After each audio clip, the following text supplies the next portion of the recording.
Hey guys, before we get into the review, I will be giving my M100s away after I hit 300 subscribers. So stay tuned and tell your friends about me. That's a Rush Hour reference. Anyway, I'll be giving away the headphones and the Clams casino case. So with that, let's get into the review. Hey there friend, and welcome aboard!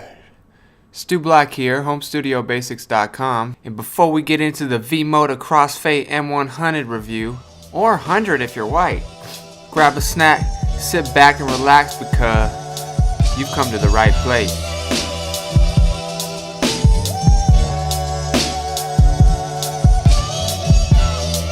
First, let's talk about specifications.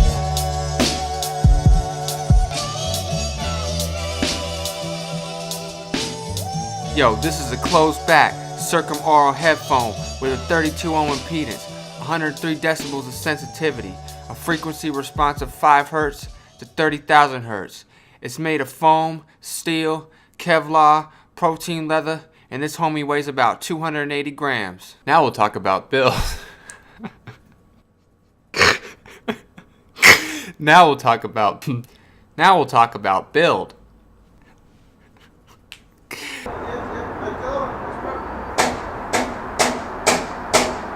Alright, enough of that madness, the shenanigans. It's compact, it's sturdy, and it's got a great Clams Casino shell case, which makes it great for portable use. The build is just, it's rugged. I mean, they fold up like this, sort of like an M50 or an M40X. The headband adjustments are really solid. I got these off of eBay. There's a little plastic part where the headband meets the this mechanism right here. And as you can see, it got cracked from the previous user. I'm not sure what he did. I had done some research on these before buying them, and build was a concern for a lot of people over time. Perhaps this guy just dropped them or something, or stepped on them, or they went through something really traumatic. But I would say, since I've gotten them, they're extremely durable. I throw them in my laptop bag all the time. Sometimes I don't even use the case. They're just that durable. You can put these right in like so, and just wind up the cord, which is detachable obviously, and then you can just put the cord right in that little spot. Close it up, and like it's really small and fits almost anywhere. The ear pads are made of a protein leather, and they don't feel like they're gonna flake or damage over time, which is awesome. I did a review on the V6s, which I'll link, and those pads tend to flake out over a period of about a year or two. But these ones, number one for build. Let's talk about comfort.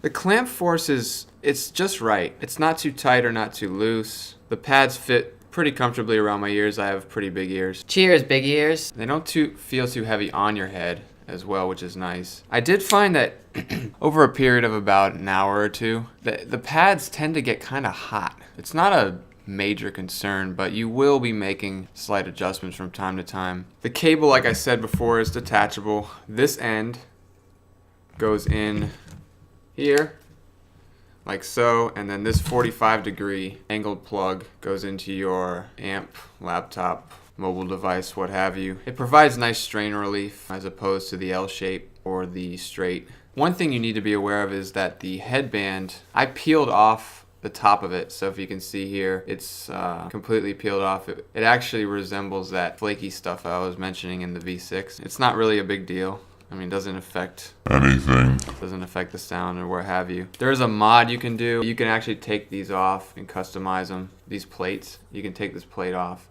and get it customized. The R and L indicators are right here on the inside, and the R is orange while the L is grayed out. With most headphones, they'll give you the right side is usually red, but V-Motor decided to make it orange. The cable is very solid. It's a fabric with a Kevlar inner casing, so that's where the Kevlar is. And it just feels really good. It's nice and compact. I don't like long cables, like I've mentioned that in a few of my other reviews. There's a few different options you have as far as cables. There's a Boom Pro mic cable, a coiled cable for DJs, and a SharePlay cable. I don't have any of those. I just have this one that I got from the guy. Oh, it does have an inline mute button, but that's about it. There's also an option for the V-cork, what they call the V-cork. You put the V-cork in the side that doesn't have the jack, and it supposedly makes the sound left to right more balanced. Haven't gotten a chance to try it out. I actually got that from Tiles Reviews, so I don't know how well it works in practice. But comfort overall, I'd give it a B, B+. It's not perfect. You're going to be making adjustments similar to like a M40X. How about the sound?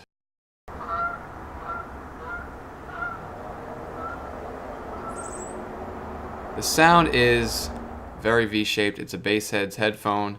I used to really be into that type of signature, but I had the M50 for 5 years before I gave it away in my last review. I really like this headphone. The sound signature is not your typical V-shape though. It's kind of got an odd flavor to it. There's a lot of bass relative to the mid-range, which is pushed back quite a bit, but the bass it has a lot of impact and slam without feeling bloated or cheap. It doesn't feel artificial. There's a nice sense of satisfaction here. Of course, the mid-range takes quite a dip at around 1K and then comes back up.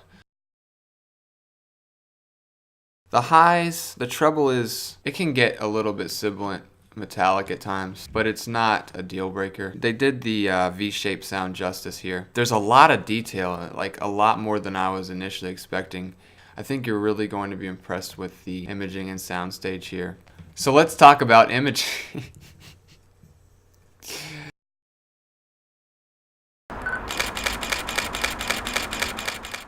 Imaging is surprisingly good. The soundstage reveals a fairly wide image for a closed back bass head can. There's very good separation. I was finding myself hearing a lot of minor details that I wasn't expecting. Just know that this is not a balanced sound by any means. This is like your go-to bass head headphone. Mine used to be the M50, but I think this does bass in a more tasteful way. That's the word I was looking for, a more tasteful way. So, will you need an amp?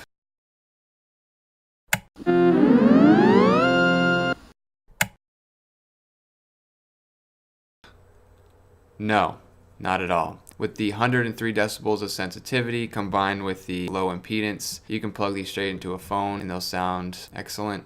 You can plug them into an amp or an amp DAC combo. It probably will improve the sound a little bit, but just know that this is an on-the-go portable type of headphone. Genre-wise,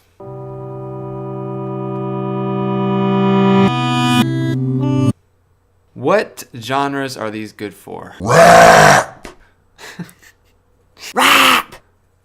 Rap, hip-hop, EDM, indie pop, rock, R&B are the genres I would probably stick to. They won't do well for jazz or classical. The bass is just too heavy. It's fairly obvious. Wow. There's not much more to say about these. So what's my final grade?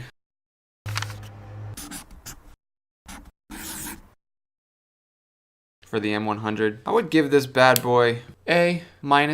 It can get a tad uncomfortable at times. The treble can get a little bit shrill, strident at times. The bass, for the most part, knows its place. Well, considering it's a bass head headphone, it doesn't truly ever really get out of line as far as bloat. I found that it's very crisp. I still have to dock a point or two because of the fact that this part cracked. I'm not sure why. So that's about it for the M100, guys. Don't forget to like, dislike, comment, and subscribe to my growing channel. Also check the links in the description for more valuable content. Consider following me on social media. And last but not least, unleash your inner beast.